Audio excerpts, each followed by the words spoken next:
श्रीमद् भागवत क्या है? वेद रूपी वृक्ष का पका हुआ फल है श्रीमद् भागवत। वेद वृक्ष ही फल में सार नियोजित करते हैं। चारों वेदों से ही सार निकल करके श्रीमद् भागवत में आया है, जो हम लोग श्रवण कर रहे हैं। समस्त वेदों का सारम सारम समुद्वतम और सुख मुखाद अमृत द्रव संयुतम। सुखदेव जी के मुख से प्रकट होने के कारण ये भागवत की कथा अमृत तुल्य हो गई है। ये अमर बना देती है सुनने वालों को। और पिबत भागवतम रसमालयम, इस भागवत की कथा को पियो। भागवत की कथा सुनने का विषय नहीं है। पिबत भागवतम रसमालयम, भागवत की कथा को पियो, कानों में भर भर के इसका सुंदर रस पान करो। मोहर हो रस का भुवि भाव। कितना पिए? बोले पीते रहो पीते रहो पीते रहो। आसावरी कितना पियो। हमारे स्वामी श्री हरदास जी महाराज एक पद गाते हैं, बहुत सुंदर।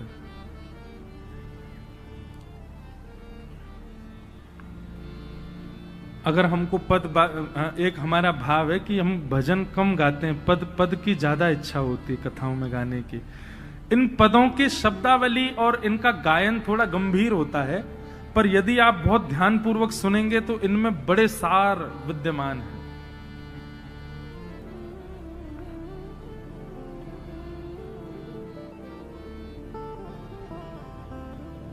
श्री वृंदावन बिहारी लाल जी को जिन्होंने प्रकट किया, ऐसे श्री स्वामी हरदास जी महाराज एक बहुत सुंदर भाव कहते हैं।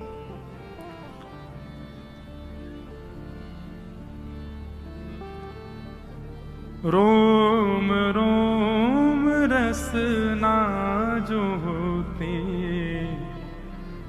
तो तेरे गुण ना बखाने जात। कितना सुंदर और सूक्ष्म और कितना गहरा भाव है, बहुत ध्यान से सुनो। रोम रोम रसना जो होती, तो तेरे गुण ना बखाने जात। हे श्याम सुंदर, हमारे शरीर में जितने रोए हैं ना, इन रोयों की जगह यदि इतनी जीभ हमारी होती तो भी हम आपके गुण नहीं गा पाते। रोम रोम रसना जो होती, तो तेरे गुण ना बखाने जात। कहाँ कहो एक जीव सखीरी, बात की बात बात। कहां करूं? स्वामी जी उदास भाव से कह रहे हैं, मैं क्या करूं? मेरे पास एक ही जीव है, उस जीव से मैं कितना गाऊं? क्योंकि एक जीव पर्याप्त नहीं है ठाकुर जी के रस को बखान करने के लिए। रोम रोम रसना जो होती, तो तेरे गुण ना बखाने जात।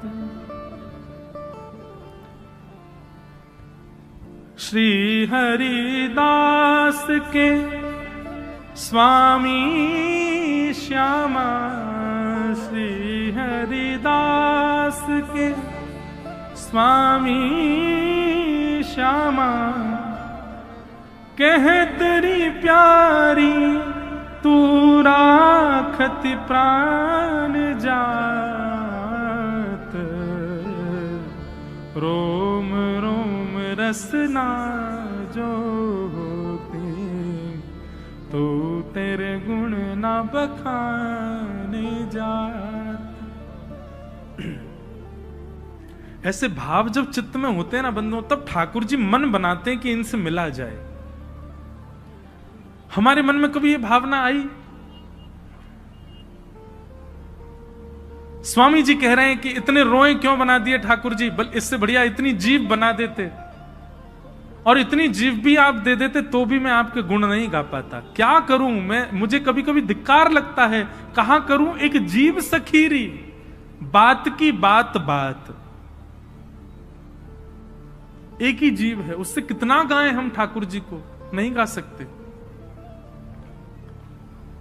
वहां हितरवंश महाप्रभु कहते हैं कि नाथ आपने हमको 2 आंख क्यों दी, क्यों रोम रोम में नेत्र प्रकट कर देते, क्यों 2 आंखें आपको देखने के लिए बहुत कम है। रोम रोम प्रति नयन बनाऊं, एकटक रहे पलक न बनाऊं। काश हमारे रोम रोम में आंख होती, और कैसी आंख होती, बोले बिना पलक वाली आंख होती, कभी झपकते ही नहीं, पूरे दिन आपको देखते रहते नाथ। ऐसी भावना हमारे चित्त में है? बिल्कुल नहीं है। हम लोग तो बंधुओं केवल रस सुनकर के सुख लेने वाले हैं, सुख लूटने वाले हैं। भगवत प्राप्ति के गुण हमारे भीतर नहीं है।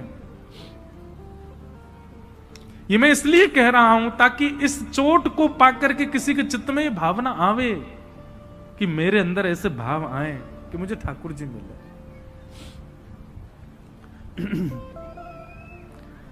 लोग जब मुझसे सुबह मिलने के लिए आए, आज भी 2 दंपति आए, संभवतः बैठे होंगे, उन्होंने आकर के मुझसे एक बात कही कि महाराज जी हम दोनों डॉक्टर हैं, पर कृष्ण भक्ति ऐसी चढ़ रही है, भक्ति ठाकुर जी की ऐसी हो रही है कि हम अपनी डॉक्टरी, जो हम डॉक्टर हैं, अपने पेशे पर ध्यान नहीं दे पा रहे। अब देखो, व्यक्तिगत रूप से जब आप मुझे मिलने आएंगे तब तो मैं ऐसा ही कहूंगा कि नहीं आपको ध्यान देना चाहिए, आप थोड़ा ध्यान रखो उस चीज का। लेकिन व्यासपीठ पर बैठ करके एक बात मैं सब जगह कहता हूं कि यहां भक्ति मार्ग जब अपनाओगे तो सब छूट जाएगा, कुछ नहीं रहेगा आपके पास। यदि सबको संभालते हुए आप ठाकुर जी का भजन कर रहे हो, अच्छी बात है, लेकिन वो भक्ति का मुख्य रूप नहीं है। या तो इस मार्ग पर मत आइए, इस मार्ग पर मत चलिए, और अगर इस मार्ग को आप स्वीकार कर रहे हैं तो इस बात की पहले ही जिम्मेवारी रखिएगा अपने ऊपर, सब छूट जाएगा, कुछ नहीं रहेगा आपके पास। धीरे धीरे निवृत्ति होती है भक्ति मार्ग में। भक्ति मार्ग में आप साधनों को रखते नहीं हैं, साधनों से निवृत्त होते हैं, विरक्त होते हैं। यहां इकट्ठा नहीं किया जाता है, यहां बांटा जाता है, यहां लुटाया जाता है। और आप यदि संचित रख पा रहे हैं, इकट्ठा कर पा रहे हैं, तो अभी आप भक्ति कर रहे हो, पर ठाकुर जी की नजर में चढ़े नहीं हो। जिस दिन उनकी नजर में चढ़ गए वो सब छुड़वा देंगे, कुछ नहीं रहेगा आपके पास। गोपियां गोपी गीत में कहती हैं, तब कथामृतम तप्त जीवनम कविभिरीडितम कल्मषापहम श्रवणमंगलम श्रीमदाततं भुवि गृह्णन्ति ते भूरिदा जना। गोपियां कहती हैं, नाथ तब कथामृतम तप्त जीवनम, आपकी कथा कैसी है? इसके अनेक अर्थ निकलते हैं। एक अर्थ तो यह निकलता है तप्त जीवनम, तपे हुए जीवन में, संकट भरे जीवन में आपकी कथा जब आ जाती है तो नाथ ऐसा लगता है कि अब तपा हुआ जीवन शीतल हो गया है, तपा हुआ जीवन अब शीतल हो गया है। पर इसका एक अर्थ दूसरा यह भी है, तब कथामृतम तप्त जीवनम, जो भगवान की कथा अमृत का पान कर लेता है उसका फिर सांसारिक जीवन कैसा, बोले तप में हो जाता है, सब छूट जाता है। एक सेठ जी ऐसे कथा सुनी महाराज, उनको निमंत्रण दिया गया कि आप कथा में आओ, बहुत सत्य घटना सुना रहे हैं, ध्यान से सुनना। 4 दिन तक तो आए नहीं, और नगर सेठ थे बहुत बड़े पैसा वाले, 4 दिन तक तो आए नहीं। 4 दिन बाद बड़े अदब में आए और ये कह के आए मैं 10 मिनट बैठूंगा बस कथा में। 10 मिनट के लिए कथा में आए, वो कथा में आकर के बैठे, आरती में पूरी जनता खड़ी हो गई, वो बैठे ही रहे। क्यों? चित्त वृत्ति कहीं और चली गई, नेत्रों से अविरल अश्रुधार गिर रहे थे। और स्थिति ये हुई कि 10 मिनट के लिए आए, पूरी कथा में बैठे रहे, अगले दिन कथा सुनने आए, पूरी कथा बैठ करके रात भर वहीं बैठे रहे। तीसरे दिन तो ये स्थिति हुई, अपनी फैक्ट्री वगैरह सब बच्चों को दान करके और वृंदावन चले गए तुरंत। जिन जिन ने ताली बजाई है उनको सबको ठाकुर जी देख रहे हैं। रुको, जितना आप लोगों को सुख हुआ इस बात को सुन के, ठाकुर जी कहेंगे ठीक है भैया, सबके व्यापार ढूंढो क्या क्या है इनके। ये सुनने में बड़ी सहज लग रही है बात, लेकिन इसका अर्थ यही है, तब कथामृतम तप्त जीवनम। देखो भैया, ठाकुर जी जब हाथ पकड़ते हैं ना, तो सब जगह से आपका हाथ छुड़वा देते हैं। लोक लाज मर्याद सब जगह से आप निवृत्त हो जाओगे, किसी के लायक नहीं रह पाओगे। ठाकुर जी के लायक बन गए तो फिर किसी के लायक नहीं रहोगे, फिर ठाकुर जी के लायक ही रहोगे बस, और किसी के लायक नहीं रह पाओगे। इसलिए हम तो पहले ही कह रहे हैं भैया सावधान, अभी भी समय है, लौट जाओ, मत चलो इस भक्ति के मार्ग पे। हाँ, पहले ही कह रहे हैं, क्योंकि अगर यहां चले तो फिर इस जिम्मेवारी को लेकर के चलना, अपने मन को पहले ही समझा के चलना कि फिर संसार के नहीं रह पाओगे, फिर संसार के नहीं हो पाओगे। पिबत भागवतम रसमालयम मुहुर्हो रसिका भुवि भावुका। इस प्रकार 3 श्लोकों में भागवत जी का यहां पर मंगलाचरण किया गया। अब आगे सौनकादि ऋषियों ने 6 प्रश्न किए हैं। इन 6 प्रश्नों में भागवत की कथा, किम श्रेय शास्त्र सारः का स्व अवतार प्रयोजनम, किम कर्म के अवतारश्च धर्मः कम शरणम गतः। इन 6 प्रश्नों में ही अब भागवत की कथा चलेगी। सबसे पहला प्रश्न, किम श्रेय, भगवान के अवतार का श्रेय किसको जाता है? राक्षसों को मारने आते हैं कि भक्तों से मिलने आते हैं? किम श्रेय। दूसरा, शास्त्र सारः का, इतने सारे शास्त्र हैं, इन शास्त्रों का सार क्या है? तीसरी बात, स्व अवतार प्रयोजनम, भगवान के अवतार का प्रयोजन क्या है? ठाकुर जी किसके लिए अवतार लेते हैं, क्या कारण है? चौथा प्रश्न, किम कर्म, भगवान आके करते क्या हैं? पांचवा प्रश्न, के अवतारश्च, भगवान के अवतार कितने हैं? और छठवां प्रश्न, धर्म कम शरणम ब्रज, धर्म किसकी शरण में जाता है भगवान के जाने के बाद? अब यहां श्री सुखदेव जी महाराज अपने गुरु को वंदन करते हैं। गुरु वंदना करते हुए कथा में प्रवेश कराते हैं। तेरी शरण में आके मैं धन्य हो गया। अपने अपने गुरुजनों का स्मरण करो, और जिनके कोई गुरु नहीं है, कृष्णम वंदे जगत गुरु। तेरी शरण में आके मैं धन्य हो गया। तेरी शरण में आके मैं धन्य। ऐसे माटी के मत होना बन के मत गाओ, करताल बजाओ। तेरी शरण में आके मैं धन्य हो गया। शरण में आके मैं धन्य हो गया। जन्मों की प्यास थी जो, जन्मों की प्यास थी जो, जन्मों की प्यास थी जो, जन्मों की प्यास थी जो, संपन्न हो गया। तेरी शरण में आके मैं धन्य हो गया। तेरी शरण में आके मैं धन्य हो। श्री राधा रमण लाल की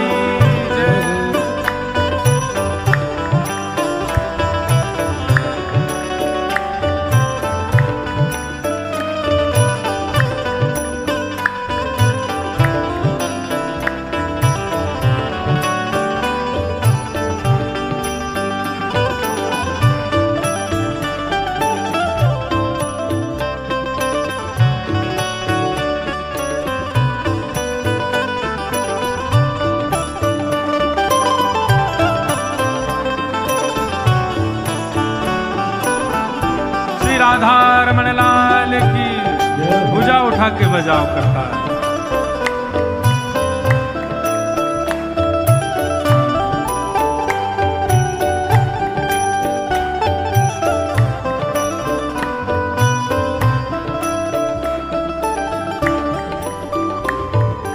कितने मिले अमीर यहाँ, कितने गरीब हो। कितने मिले अमीर यहाँ, कितने गरीब। कितने मिले अमीर यहाँ, कितने गरीब हो। अमीर यहाँ, कितने गरीब। हाँ, कितने मिले अमीर यहाँ, कितने गरीब हो। कितने मिले अमीर यहाँ, कितने गरीब। हो पर आप मिल गए तो, पर आप मिल गए तो, पर आप मिल गए तो, पर आप मिल गए तो मैं धनवान हो गया। पर आप मिल गए तो धनवान हो गया। हो पर आप मिल गए तो धनवान हो गया। पर आप मिल गए तो धनवान हो गया। ओ जन्मों की प्यास थी जो, जन्मों की प्यास थी जो, जन्मों की प्यास थी जो, जन्मों की प्यास थी जो संपन्न हो गया। तेरी शरण में आके मैं धन्य हो गया। तेरी शरण में आके मैं धन्य बोलो हो गोवर्धन गया। नाथ की, सद्गुरुदेव भगवान की।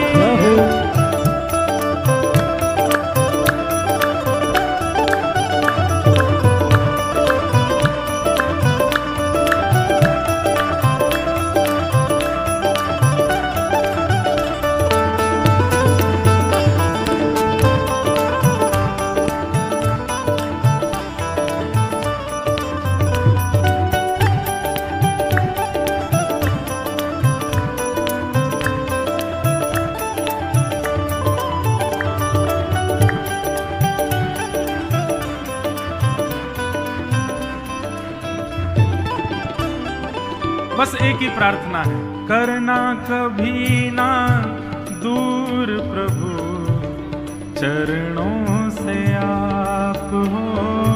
करना कभी ना दूर प्रभु चरणों से आप। करना कभी ना दूर प्रभु चरणों से आप हो। करना कभी ना दूर प्रभु चरणों से आप। करना कभी ना दूर प्रभु चरणों से आप हो। करना कभी ना दूर प्रभु चरणों से आप।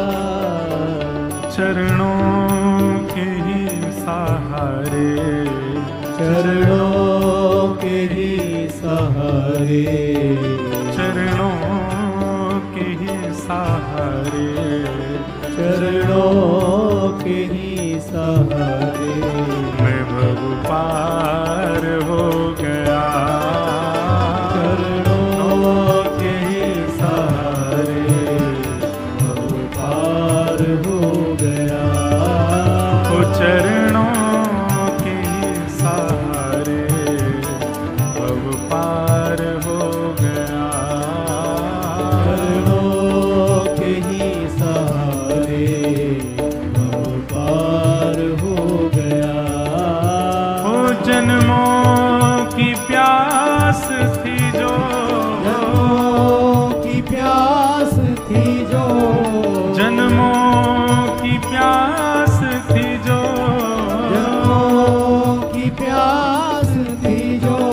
संपन्न हो गया, तेरी शरण में आके मैं धन्य हो गया, तेरी शरण में आके का भाव से हे गोविंद बोलो हरि गोपाल बोलो, गोविंद बोलो हरि गोपाल बोलो, श्री गोविंद बोलो हरि गोपाल बोलो, गोविंद बोलो हरि गोपाल बोलो, श्री राधा रमण हरि गोविंद बोलो, राधा रमण हरि गोविंद बोलो, श्री राधा रमण हरि गोविंद बोलो, राधा रमण हरि गोविंद बोलो, हे गोविंद बोलो हरि गोपाल बोलो, गोविंद बोलो हरि गोपाल बोलो, हाँ गोविंद बोलो हरि गोपाल बोलो, गोविंद बोलो हरि गोपाल बोलो, श्री राधा रमण हरि गोविंद बोलो, राधा रमण हरि गोविंद बोलो, श्री राधा रमण हरि गोविंद बोलो, राधा रमण हरि गोविंद बोलो, हे गोविंद बोलो हरि गोपाल बोलो, गोविंद बोलो हरि गोपाल बोलो, जय गोविंद बोलो हरि गोपाल बोलो, गोविंद बोलो हरि गोपाल बोलो, जय जय गोविंद बोलो हरि गोपाल बोलो, गोविंद बोलो हरि गोपाल बोलो, गोविंद बोलो हरि गोपाल बोलो, गोविंद बोलो हरि गोपाल बोलो, गोविंद बोलो हरि गोपाल बोलो, गोविंद बोलो हरि गोपाल बोलो, जय गोविंद बोलो गोपाल बोलो, गोपाल बोलो, जय गोविंद बोलो गोपाल बोलो, गोविंद बोलो गोपाल बोलो, जय राधा रमण हरि गोविंद बोलो, राधा रमण हरि गोविंद बोलो, जय जय राधा रमण हरि गोविंद बोलो, राधा रमण हरि गोविंद बोलो, जय जय राधा रमण हरि गोविंद बोलो, राधा रमण हरि गोविंद बोलो, जय जय राधा रमण हरि गोविंद बोलो, राधा रमण हरि गोविंद बोलो, जय जय राधा रमण हरि गोविंद बोलो, राधा रमण हरि जय जय श्री राधे, जय जय श्री राधे, जय जय श्री राधे।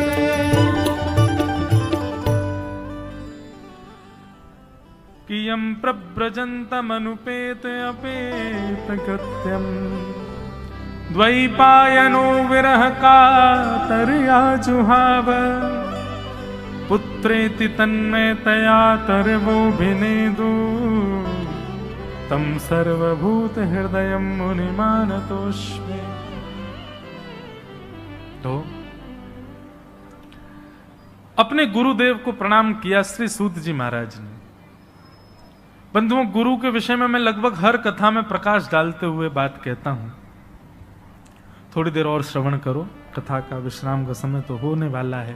लेकिन एक बात हम बताएं, जिस दिन कथा अपने समय से आगे चले समझना आज व्यास जी खुश हैं, और जिस दिन समय पर कथा पूरी हो जाए उस दिन समझना आज ये भूख लग रही है इनको, इसलिए चले गए। तो मुझे पता है कई लोग दूर से भी आ रहे हैं, पर फिर भी गुरु के विषय में मैं कथाओं में कहा करता हूं। बंधुओं देखिए, गुरु के विषय में केवल एक बात का विशेष ध्यान रखिए, गुरु आज्ञा सर्वोपरि। उसके आगे गुरु भी सर्वोपरि नहीं है, गुरु आज्ञा सर्वोपरि है। आज्ञा गुरुणाम अविचारणीयाम। गुरु की आज्ञा के आगे अब विचार मत करो, करें ना करें। लोग दीक्षा ले लेते हैं, गुरु बना लेते हैं, लेकिन उनकी आज्ञा का पालन नहीं करते। इससे फिर गुरु कृपा से वंचित रहते हैं आप। गुरु का गुरुत्व कैसा भी हो, आपका शिष्यत्व प्रधान होना चाहिए। देखिए, पति कैसा भी हो, पत्नी यदि पतिव्रता है तो उसका पातिव व्रत पति का कल्याण करेगा। माता पिता कैसे भी हों, पुत्र श्रेष्ठ है तो माता पिता का उद्धार करेगा। ठीक वैसे ही एक बार किसी गुरु के शरणागत हो गए तो आपका शिष्यत्व गुरु को कल्याण कर देगा। गुरु के गुरुत्व पर निर्भर मत रहिए, हमारे गुरु बड़े बलवान हैं, हमारे गुरु बड़े श्रेष्ठ हैं तो हमारा कल्याण तो हो ही जाएगा, नहीं होगा। उनकी आज्ञा के प्रति गुरु भाव रखो। गुरु की आज्ञा सर्वोपरि, गुरु के वचन अटल कर मानो, साधु समागम कीजे, मन रे कृष्ण नाम कह लीजिए। गुरु की आज्ञा को सर्वोपरि मानो। ऐसे गुरु, गुरु कौन? गुकारस्तु अंधकारस्यात् रूकारस्तु निरोधकः, जो आपके हृदय के संशय को, आपके हृदय के अंधकार को मिटा देता हो, जिसके वचनामृत, जिसकी उपस्थिति, जिसका दर्शन आपके चित्त को परम शांति, परम शीतलता और परम प्रकाश का अनुभव कराता हो, वही आपके गुरु हैं। जिनकी वाणी सुनने के बाद विचार करना पड़ता है कि करें कि ना करें, वो गुरु नहीं हो सकते। जिनकी आज्ञा होने पर विचार भी नहीं आता चित्त में, बस कह दिया उन्होंने तो करना है, ये गुरु है। ये शिष्यत्व होता है। ऐसे गुरु को सूत जी महाराज अपने गुरु सुखदेव जी को प्रणाम करते हैं और प्रणाम करते हुए यहां आगे भागवत में कुछ बातें कहते हैं। उनको सुनते हुए आज की कथा को हम विश्राम देंगे। सबसे पहली बात बहुत ध्यान से सुनो कि धर्मस्य याप वर्गस्य नार्थोर्थायोपकल्पते, नार्थस्य धर्मैकान्तस्य कामोलाभाय स्मृतम्।